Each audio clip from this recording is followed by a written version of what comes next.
আলহামদুলিল্লাহ। তো প্রিয় দোস্ত, আবার এবারে কথা শেষ করব। শেষ ভাগে এসে আমরা কিছু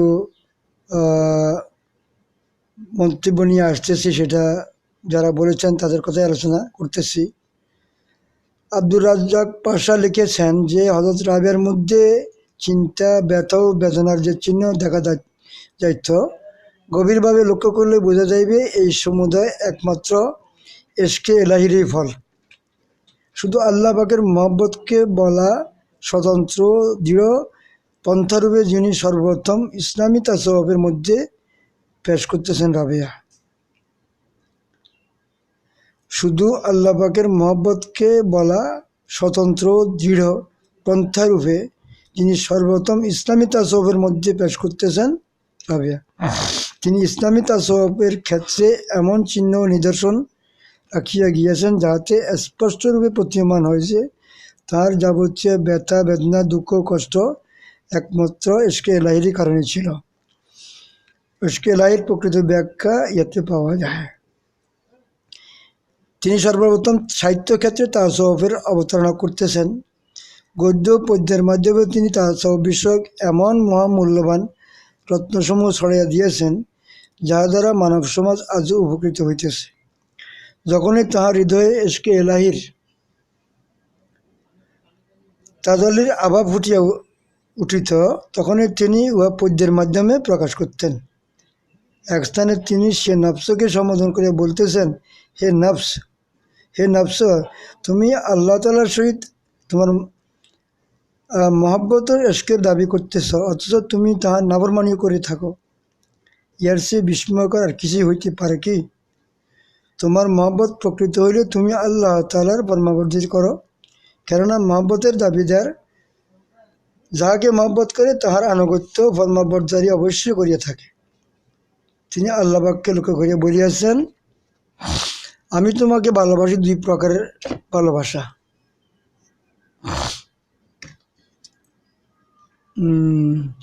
এক প্রকারের ভালোবাসা ও আকাঙ্ক্ষা মিশ্রিত, আর দ্বিতীয় প্রকারের ভালোবাসা শুধু তোমার সত্তার প্রতি।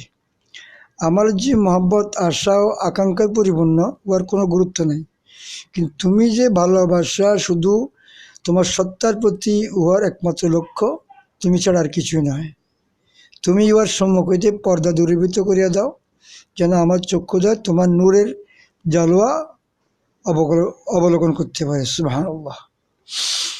ইমাম গাজালি রহমতুল্লাহ বলেন, রাবেয়া বসরি নিজের কবিতার মধ্যে আল্লাহ পাকের নিকট নিজের আশা আকাঙ্ক্ষা মিশ্রিত যে মহব্বতের কথা ব্যক্ত করেছেন তা হইল আল্লাহ পাকের অনুগ্রহ ও করুণা লাভের আশা এবং আকাঙ্ক্ষা, যা তিনি সে বান্দাগণের প্রতি বর্ষণ করিয়া থাকেন।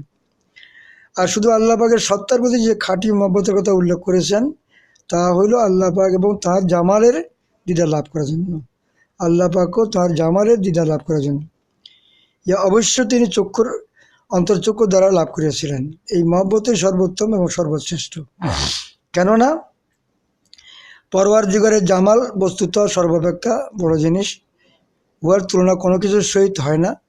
এ সম্বন্ধে হাদিসে কুদসিতে বর্ণিত আছে, আল্লাহ পাক বলেন, আমি আমার নেককার বান্দাগণকে এমন বস্তু দান করিয়া থাকি যাহা সাধারণ চক্ষু কখনো দেখিতে পায় না, সাধারণ কানও কখনো তা শুনিতে পায় না, এবং সাধারণ মানুষের অন্তরে তো কোনো সময় উহার কল্পনা আসতে পারে না। আযাতুলি ইবাদিয়াস সালিহিন মা লা আইনুন রাআত ওয়ালা উযুনুন সামিআত ওয়ালা খাতারা আলা কলবি বাশার। এই হাদিসের তর্জমা এখানে আসছে। তার অন্তিমকালে যে সমস্ত বুজুর্গ লোক তাঁর শিয়রে বসা ছিলেন, তিনি তাদেরকে বললেন, তোমরা সকলে এখান হতে উঠিয়া যাও এবং আল্লাহ তাআলার প্রেরিত ফেরেশতা ও পবিত্র আত্মাসমূহের জন্য স্থান খালি করিয়া দাও। তারা সকলে উঠিয়া চলিয়া গেলেন এবং বাইরে এসে দরজা বন্ধ করিয়া দিলেন। তৎক্ষণাৎ ভিতর হইতে একটি আওয়াজ আসিল, আউযু বিল্লাহি মিনাশ শাইতানির রাজিম, বিসমিল্লাহির রহমানির রহিম, ইয়া আইয়্যাতুহান নাফসুল মুতমাইন্নাহ ইরজিই ইলা রাব্বিকি রাদিয়াতাম মারদিয়া। হে প্রশান্ত রূহ, সে রবের দিকে ফিরে যাও, যে অবস্থায় তুমিও তাহার প্রতি রাজি আর তিনিও তোমার প্রতি রাজি। অতঃপর আর কোনো আওয়াজ আসছিল না দেখিয়া উক্ত বুজুর্গ লোকেরা ভিতরে প্রবেশ করে দেখিলেন হযরত রাবিয়ার রূহ আল্লাহর সুনিধানে চলিয়া গিয়াছে। সুবহানাল্লাহি বিহামদিহি। ও বুজুর্গানের দিন বলিয়াছেন হযরত রাবিয়া বসি ইহলোকে আসিয়াছেন এবং চলিয়া গিয়াছেন। তাঁর জীবনকালের মধ্যে তিনি কখনো আল্লাহ তাআলার সঙ্গে বেয়াদবি করেন নাই, আল্লাহ তাআলার নিকট কিছু প্রার্থনা করেন নাই। কোনো সময় ইয়েও বলেন নাই যে আমাকে এরূপ কিংবা এরূপ রাখুন। মানুষের নিকট যে কখনো কিছু যাচনা করেন নাই, তাহা তো বলাই নিষ্প্রয়োজন। মৃত্যুর পর এক ব্যক্তি হযরত রাবিয়াকে স্বপ্নে দেখিয়া জিজ্ঞাসা করল, মুনকার নকির ফেরেশতারা আপনার সঙ্গে কীরূপ আচরণ করছে? তিনি বললেন, সেই বীরেরা আসি আমাকে জিজ্ঞাসা করলো তোমার রবকে। আমি বললাম তোমরা চলিয়া যাও। আল্লাহ তাআলার নিকট বলো, আপনি কোটি কোটি মানুষ থাকা সত্ত্বেও একদম দুর্বল বৃদ্ধাকে ভুলেন নাই। আমি তো সমস্ত দুনিয়া ত্যাগ করি একমাত্র আপনাকে ভালোবাসিয়াছি। আমি আপনাকে কেমন করে বলতে পারি? আমি বুঝতে পারলাম না কেন আপনি অপরকে পাঠাইয়া আমাকে জিজ্ঞাসা করেন তোমার রবকে। সুবহানাল্লাহি বিহামদিহি। মোহাম্মদ ইবনে আসলাম তুসি ও নিজামি তারতুসি তারা কোনো সময় কোনো মরুময় স্থানে 30,000 পিপাসাতুরকে পানি পান করিয়েছিলেন। রাবিয়ার কবরের নিকট হিসাবে বললেন, হে কবরবাসিনী, তুমি গর্ব করিতে আমি উভয় জগৎ হইতে মুক্ত। এখন বলো তোমার কী অবস্থা? আওয়াজ আসিল, আমি যাহা আমি দেখিয়াছি এবং দেখিতেছি আমার জন্য মুবারক। আল্লাহ বিফজলি কারামিহি। তো প্রিয় দোস্ত আহবাব, একটা অসহায় বিদ্যা আল্লাহর ইবাদতগুজার বান্দা সে আরব দেশের অন্তর্গত বস্ত্রনগরে প্রায় 1350 বছর পূর্বে 95 বা মতান্তরে 97-99 কেউ কেউ বলে সাথে রাবিয়া বসরি অত্যন্ত একটা গরিব পরিবারে জন্মগ্রহণ করছিলেন। তার পিতার নাম ছিল ইসমাইল। রাবিয়ার পূর্বে ইসমাইলের আরও 3টা কন্যা ছিল। ইনি চতুর্থ কন্যা বলে তার নাম রাখা হলো রাবিয়া। রাবিয়া মানে চা জানেন। তিনি এত গরিব ছিলেন যে রাত্রে রাবিয়া যখন ভূমিষ্ঠ হয় তখন ঘরে বাতি জ্বালাইয়ের মতো তেল ছিল না, অন্ধকার ঘরে তিনি ভূমিষ্ঠ হন। আল্লাহ আল্লাহ আল্লাহ আল্লাহ আল্লাহ। নবজাত শিশুর নাভিতে ও পেটে মালিশ করার মতো তৈল তার পিতার ঘরে সেদিন ছিল না। রাবিয়ার জন্মদিনের দিনে তার মাথা এরূপ বিপদগ্রস্ত হয়ে স্বামীকে বলেন, অমুক বাড়ি যেতে জ্বালাবের জন্য কি তেল নিয়ে আসুন। স্বামী ইহার পূর্বে কসম করেছেন যে কারো নিকট হইতে কিছু প্রার্থনা করবেন না বা হাওলাত আনবেন না। তবু স্ত্রীর অনুরোধে সেই পড়শির বাড়িতে যাইয়া তার দ্বারে আঘাত করিয়া ফিরে আসলেন এবং বাড়ি আসিয়া স্ত্রীকে বললেন, সেই পড়শি দরজায় খুলিল না। এই দুঃখ ও চিন্তায় তিনি ঘুমাইয়া পড়লেন এবং স্বপ্নে দেখতে পাইলেন রসুল করিম হযরত মুহাম্মদ সাল্লাল্লাহু আলাইহি ওয়াসাল্লাম তাকে বলতেছে, চিন্তা করিও না, তোমার এই কন্যা কালক্রমে আল্লাহ পাকের এমন মকবুল ও বুজুর্গ বান্ধব হইবেন যে হাসরের দিন আমার 70,000 উম্মত তার সুবাসে নাজাত পাইবে। সুবহানাল্লাহ। ভোরবেলা তুমি বৎসর গভর্নর নিকট আমার পক্ষ হইতে এক টুকরা কাগজে একথা লিখিয়া পাঠাও যে তুমি প্রতি রাত্রে আমার প্রতি 100 বার দরুদ শরীফ পাঠাইতে এবং প্রতি জুমারাতিতে 400 বার দরুদ শরীফ প্রেরণ করতে, কিন্তু গত জুমারাতিতে তুমি ভুলক্রমে আমার প্রতি কোনো দরুদ পাঠাও নাই। অতএব উহার পরিবর্তে কাপ্পারা স্বরূপ এই পত্রবাহক লোকটিকে 400 দিনার দান করো।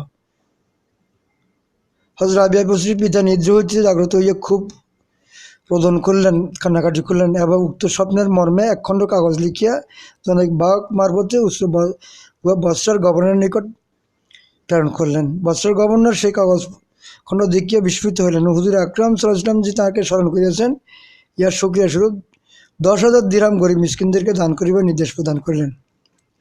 অতঃপর পত্রবাহকের হাতে 400 দিনার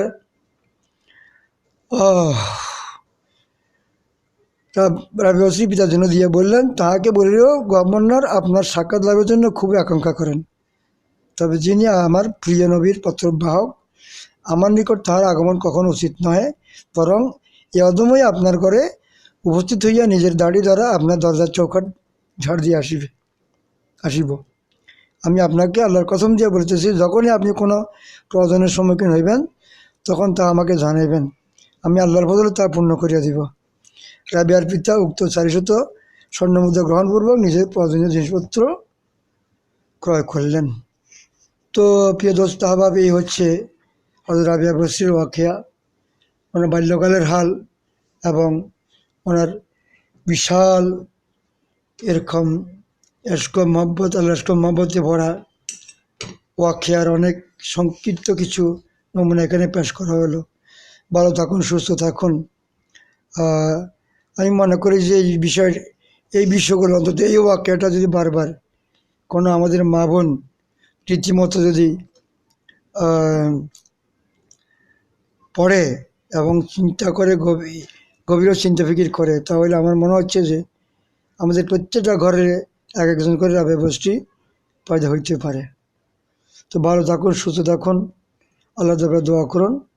যারা আমার চ্যানেলটা এখনও সাবস্ক্রাইব করেন নাই, আমি বিনীত আরজ করব দিনের খাতিরে সাবস্ক্রাইব করবেন, লাইক করবেন, শেয়ার করবেন, কমেন্ট করবেন। সুপরামর্শ থাকলে না ফোনে কথা বলবেন অথবা কমেন্টসে জানাবেন। ভালো থাকুন, সুস্থ থাকুন। ওমা তৌফিক ইল্লা বিল্লাহ, আলাইহি তাওয়াক্কালতু ওয়া ইলাইহি উনীব। ওয়া সাল্লাল্লাহু তাআলা আলা খায়রি খালকিহি মুহাম্মাদিন ওয়া আলিহি ওয়া আসহাবিহি আজমাইন। আসসালামু আলাইকুম ওয়া রাহমাতুল্লাহি ওয়া বারাকাতুহু।